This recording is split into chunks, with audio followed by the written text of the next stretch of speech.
We'll start by taking questions from this homework. And I don't know if you guys can see this or not, it's pretty bright out today, but if you need to turn the lights out, feel free to just stand up and do it. Brockton, we'll start with you. 37, okay, so this problem is just like a gigantic pain in the butt. So we'll do part of it. I'm not going to do like the whole thing, because it's, like a 10-minute problem probably. But I'm going to just kind of start by sketching a little bit of a picture.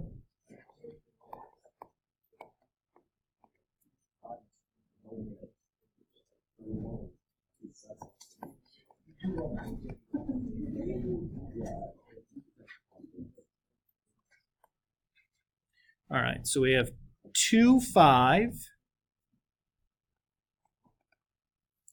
And then I have 6, 10.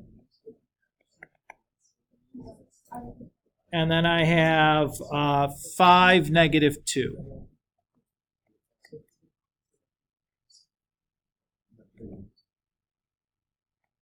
So here is my triangle, right? You good with this so far, Brockton? 2, 5, 6, 10, and 5, negative 2.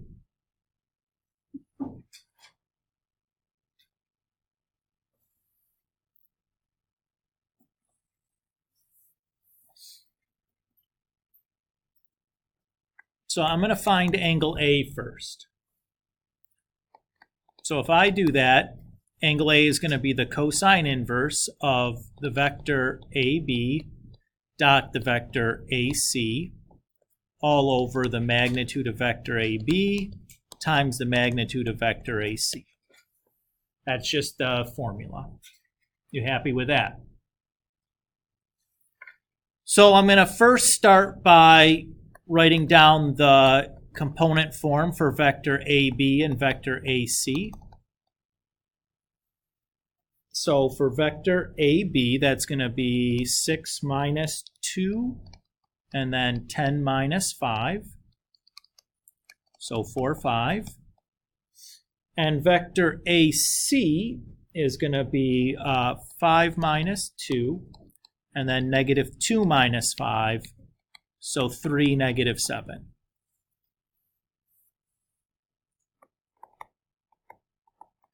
AB dot AC then is going to be 12 plus negative 35, or negative 23.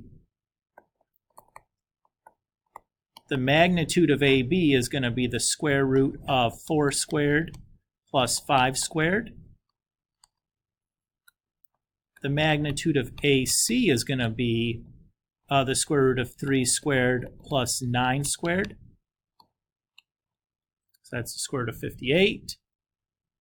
So then this is cosine inverse of negative 23 over square root 41 times square root 58. Any questions so far there, Brockton?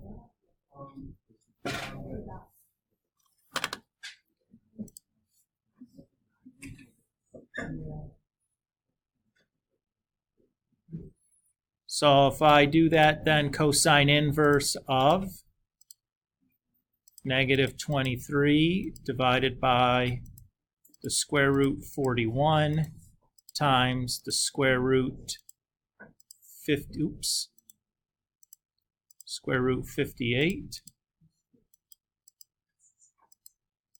I get 118.1 degrees.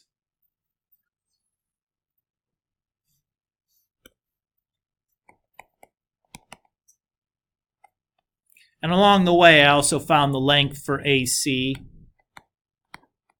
and the length for AB.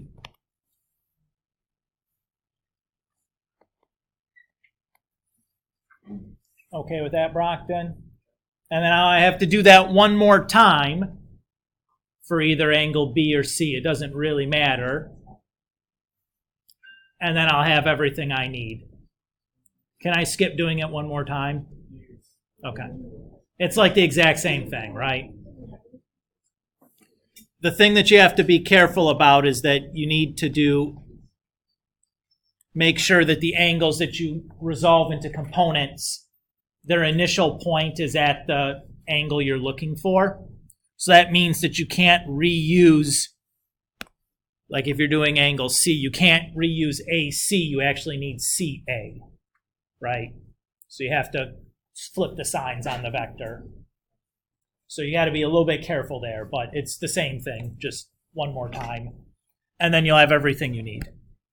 Is that okay? Okay. Who's next? Jackie? 25. Oh, you're just picking the long ones. That's okay. So I'm going to just start by defining a component form version for my vectors u, v, and w.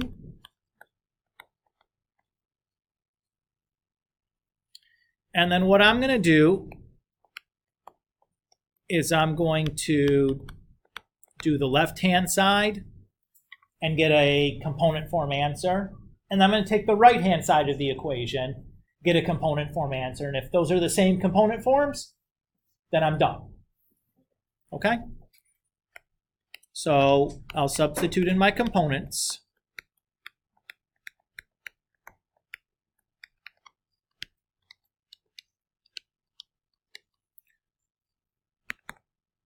The order of operations says that I should do the stuff inside the parentheses first. So I'll do that vector addition. What side are you doing right now? The left-hand side. Okay.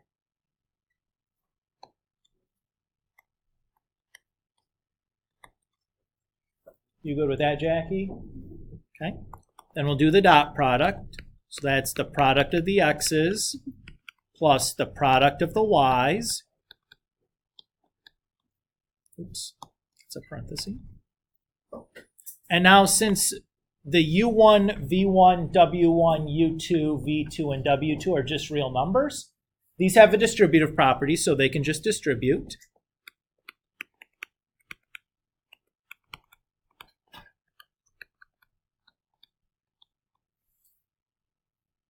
So that's my component form kind of answer here for this.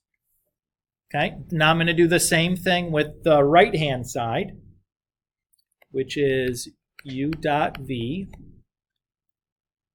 plus u dot w. And this is not the only way you have to do this, but this seemed like logically the way that you guys seemed pretty clear about what it was I was doing or why this is a proof. So this is why I'm doing it this way. So I've just rewritten the right-hand side as component forms.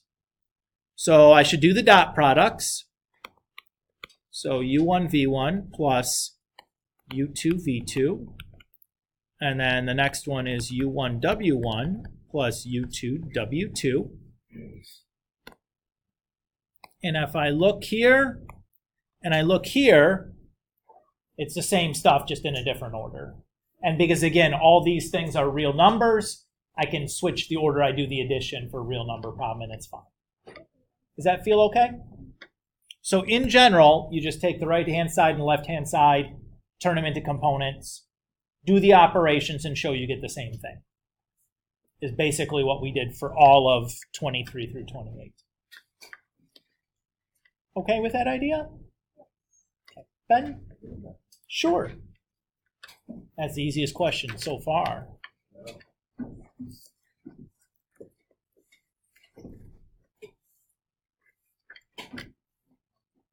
Anybody else? Questions from this assignment?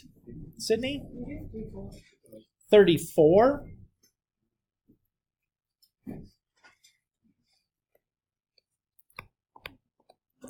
So 34 is 3 times the magnitude of W. So first thing I would want to do is make sure I've turned W into its component form. since it's written in a linear combination form, that's really easy to do, right? You're okay with that? Okay. So the magnitude formula is just going to be x squared plus y squared, square rooted.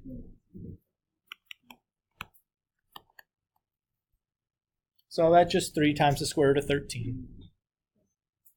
That's it. Is that okay there?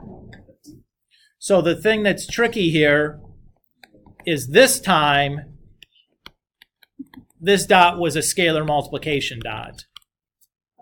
Because you have it between a scalar and a, well, it's not even really a scalar multiplication. This is just multiplication.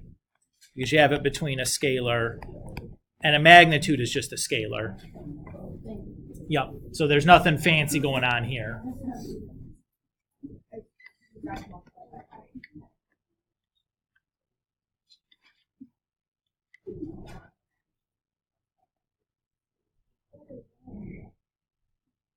Okay. All right. Last call here from this assignment.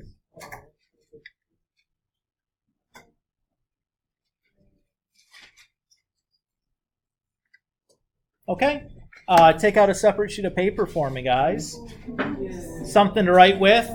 You can have a calculator. I don't think you'll really need it because there's not a whole lot to do, but if you want one, you can have one. It's not really a homework assignment. It's close. Actually, I take that back. You do need a calculator. You need to be able to do sine and cosine. Never mind. I lied. You definitely...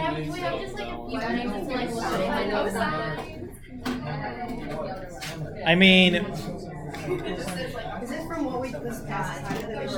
Nope.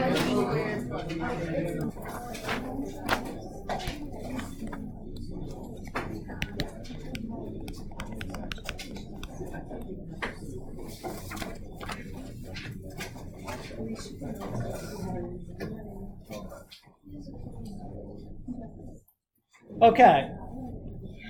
What we want to do is talk about projections today.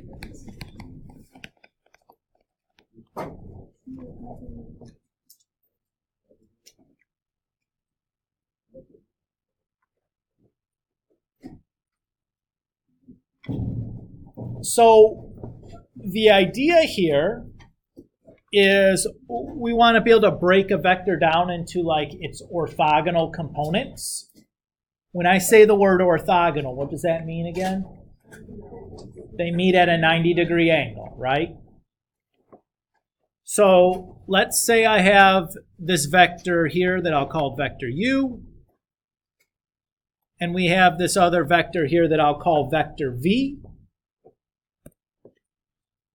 What I'd like to be able to do is I'd like to be able to find this vector w here, and then this vector that I'm going to refer to as the projection of vector u onto vector v.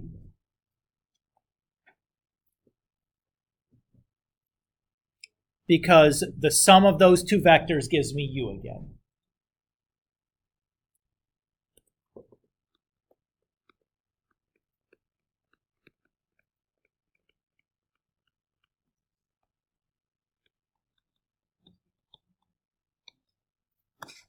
Okay, so the way you read that symbol, it's the projection of vector u onto vector v.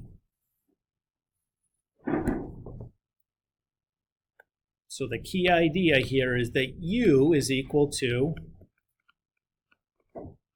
this projection plus this vector w, where these two guys are orthogonal.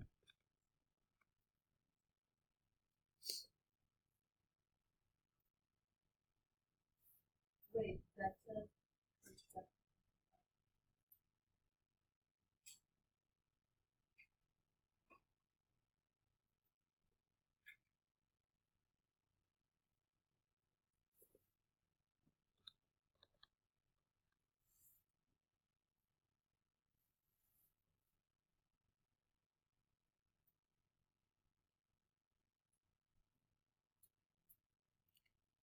So the natural question here is then, how do we calculate that projection?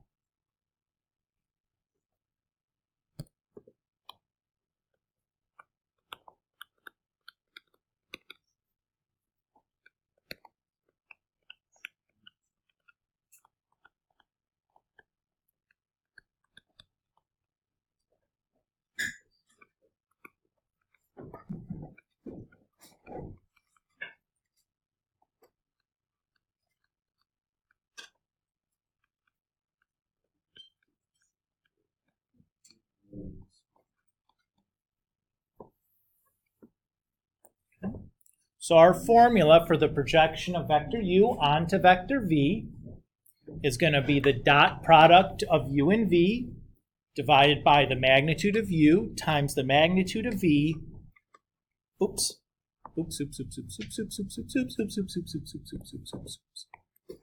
a lie. It's the magnitude of v squared. That's a big oopsie, right? You don't want to oops up the formulas here, folks.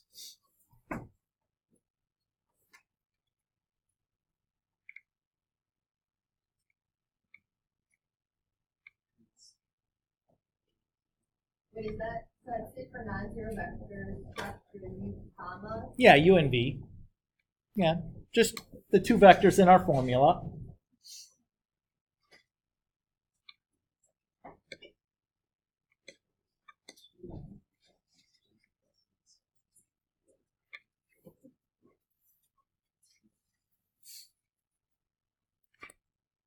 Now, what kind of result is this fraction going to give me? The dot product of u and v divided by the magnitude of v squared. Is that going to be a vector or is that going to be a scalar? That whole thing is going to be a scalar, right? So if I look at this whole thing, what do we really have? I have a scalar times a vector, right? So what is this? It's really just scalar multiplication.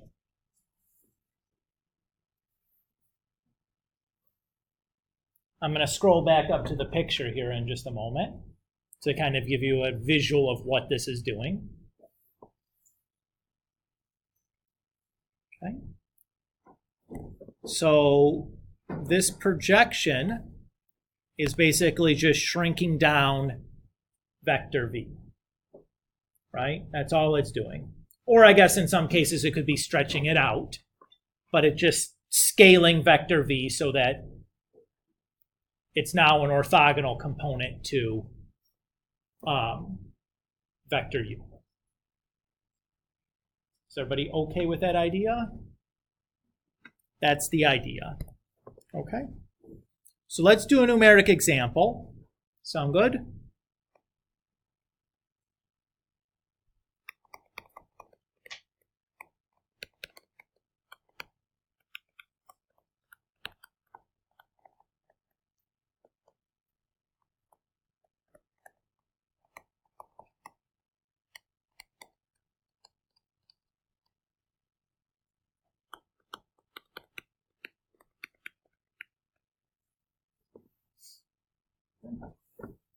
So let's say we want to find the projection of the vector u onto this vector v.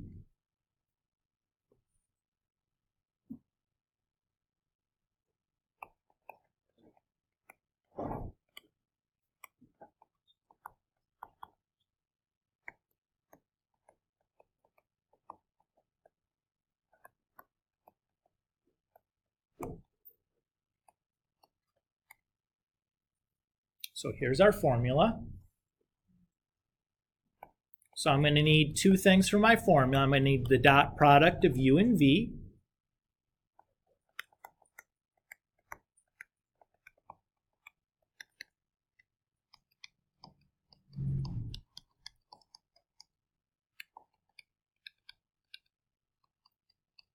Which is just 14. And I'm going to need the magnitude of v squared.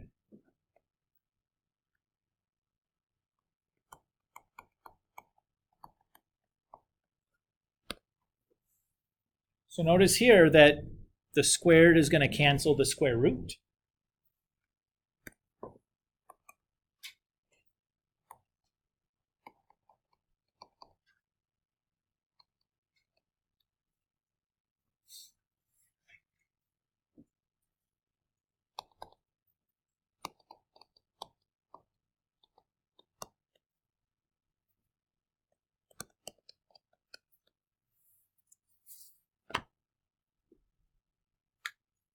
Everybody okay there? And then when I do my scalar multiplication, when I multiply 6 times, what do I get? The 7's gonna, 2 and 2, so that's gonna give me, what, like 14 over 13?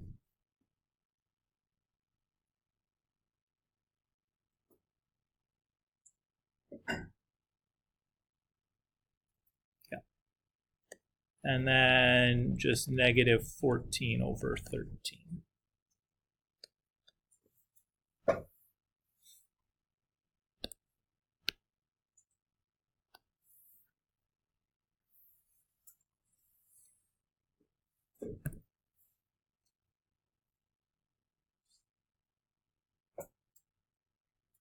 I multiplied the fractions and reduced there just kind of in my head, right, when I did the scalar multiplication.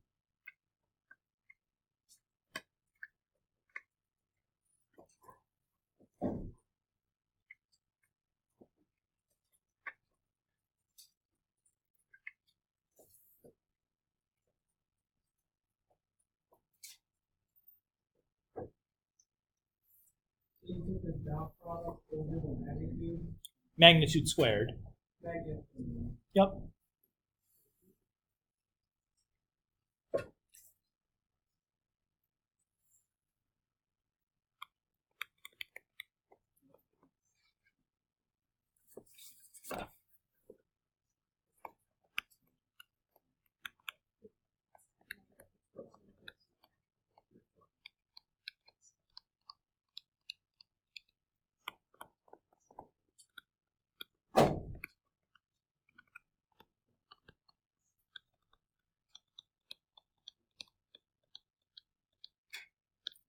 Okay. What if we wanted to write U as the sum of 2 orthogonal vectors, one of which is that projection of V onto U?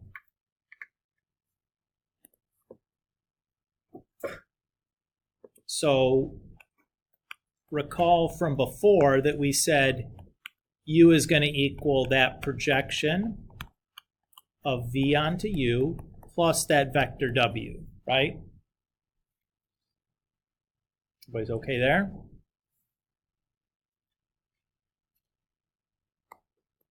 We know U is 3, 1. And we know the projection of V, or of U onto V, is 21 over 13. I'm sorry, yeah, negative 14 over 13 plus W. So I'll just subtract this vector from both sides of my equation.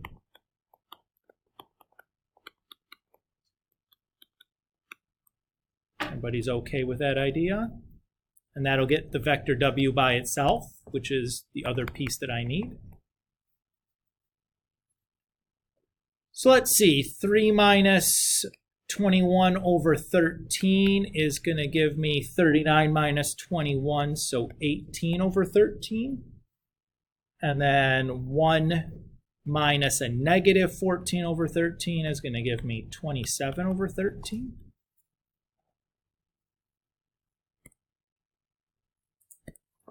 So what I can say then is U is going to equal the vectors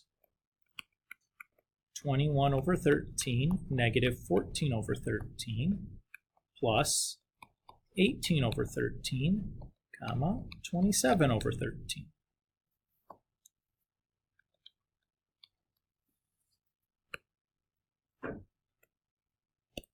Again, where this one is my projection and that's my vector W.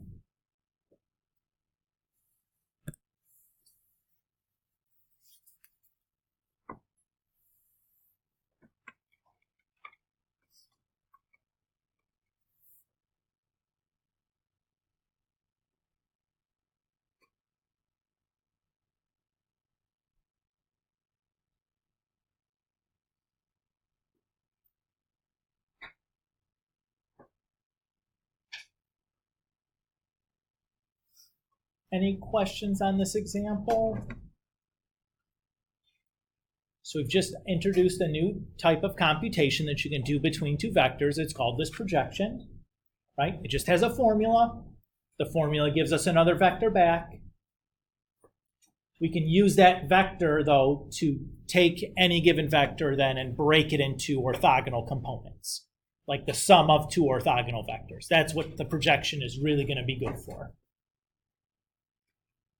Okay with that idea? One important application to this is physics. So those of you that are in physics are probably going to be, the example problem I'm about to write is probably going to sound relatively a familiar situation.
So Kyle is going sledding on a hill with a 25-degree angle of incline.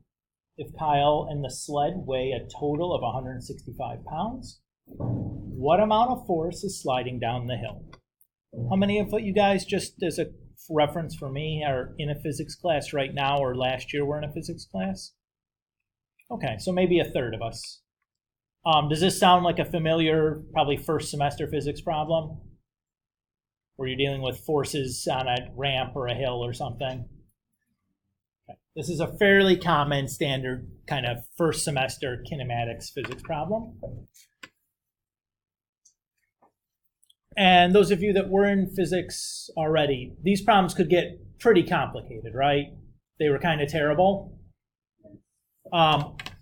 We can present you a way of dealing with these sorts of problems using vectors and projections that is, I think, much easier to set up every single time and get a correct answer than the physics problems that often they try to do weird things, like they tilt the axis and like do some weird stuff. Those of you that are in physics have probably seen like your teacher, oh, we'll just tilt the axis and now everything is like, oh, what? No?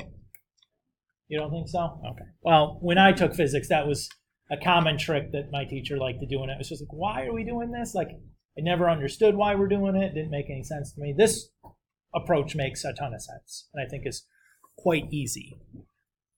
So the first thing I'm going to do is just kind of sketch a little picture of what's going on. So here's my XY axis.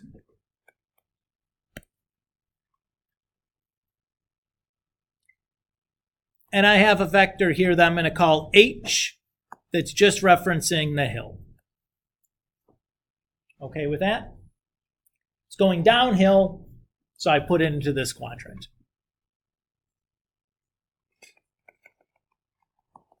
It says it has an angle of incline of 25 degrees. So that means that, like, if this is the hill, that angle is 25 degrees, right? I drew that imaginary dashed line in as that's like the ground level. There's my hill, 25-degree angle of incline, right? So using alternate interior angles theorem, I know that that angle up there is also 25 degrees.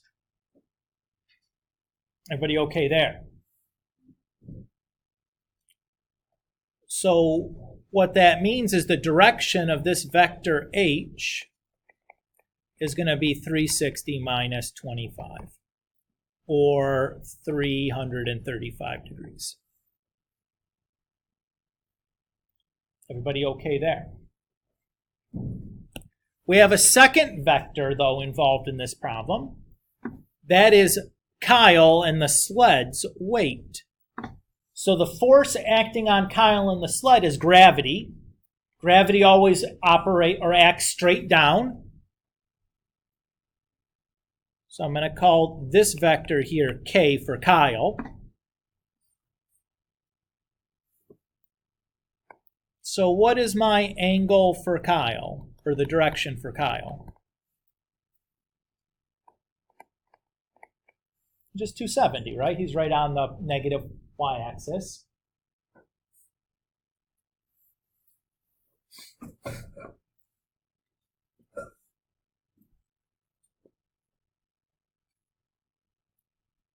Okay. Easy question here. What's the magnitude of Kyle?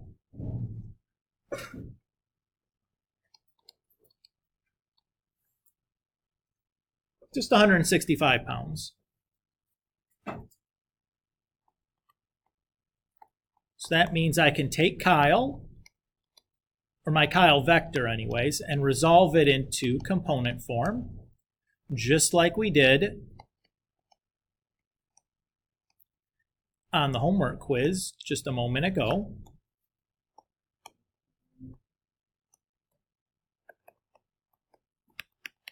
So when I do that, I get 0 and negative 165.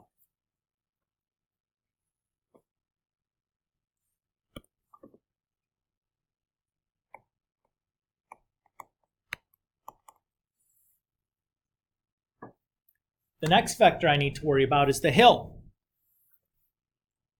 Do I have any idea about the length of the hill, how long the hill is, anything like that? Am I given any kind of information pertaining to that in the story problem?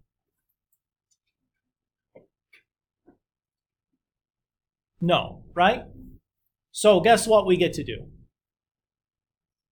We get to pick. What value would you like for the magnitude of this hill to be?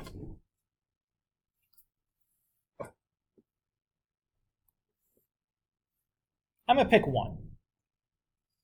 Needs to be non-zero, right? Because you can't do a projection with a 0 vector.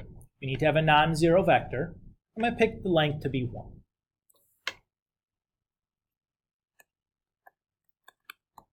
So I'll have 1 then times cosine 335, comma 1 times sine 335.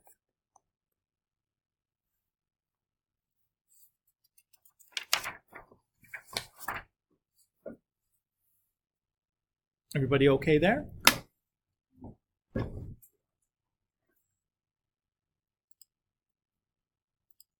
So let's do that real quick.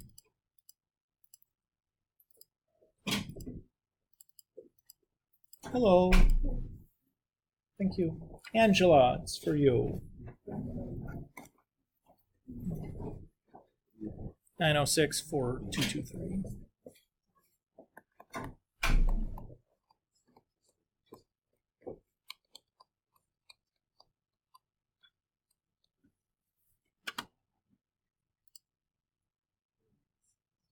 Okay. Everybody so far so good? Okay. Are we happy with the speed we're going through this? Is this appropriate? Notice I've slowed down as these are getting a bit more complicated. I want to make sure we're not going too fast here. So what I'm going to do then is I'm going to project Kyle onto the hill because it wants the force going down the hill. So I'm going to take the projection of Kyle onto the hill.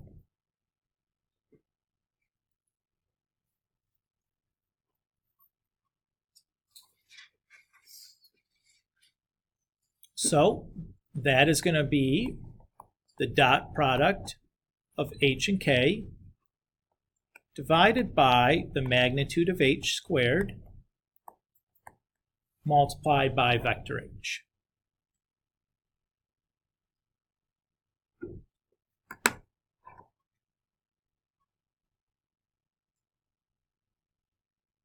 Okay.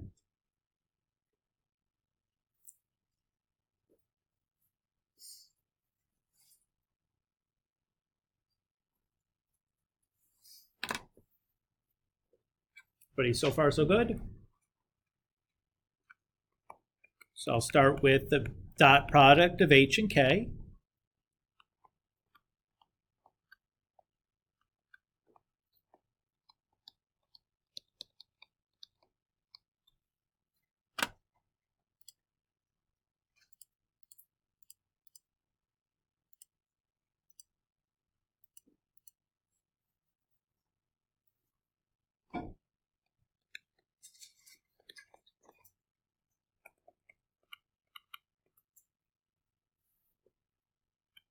Okay. So far so good? The magnitude of h squared is just 1 squared, or 1. So this is going to be 69.73 times 0.960, negative 4.23.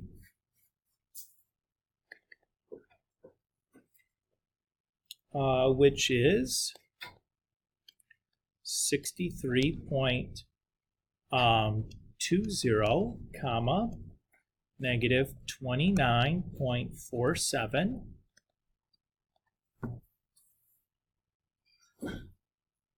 Wait, is that 4.23 or is that 0.423? Sorry, it should be 0.43.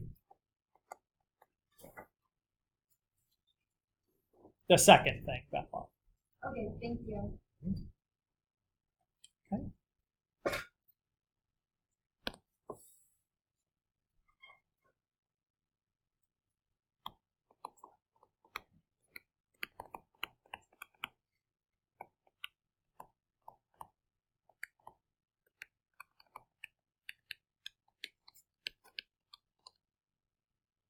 And if the problem, it asks for the amount of force projected or directed down the hill, that's just going to be the magnitude of the projection, which in our case is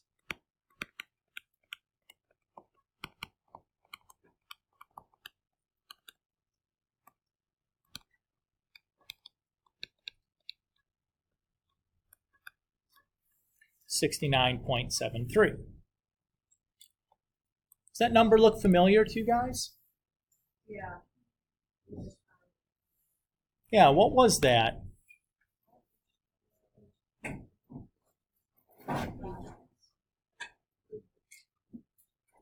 Yeah. It was the dot product of h and k. So my question is,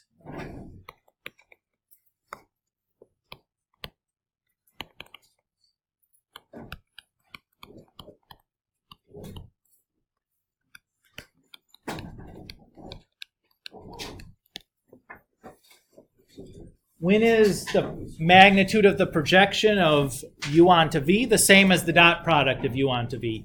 I want you guys to think about that question tonight while you're working on your assignment. What I'd like for you guys to do for me for next time is numbers 41 to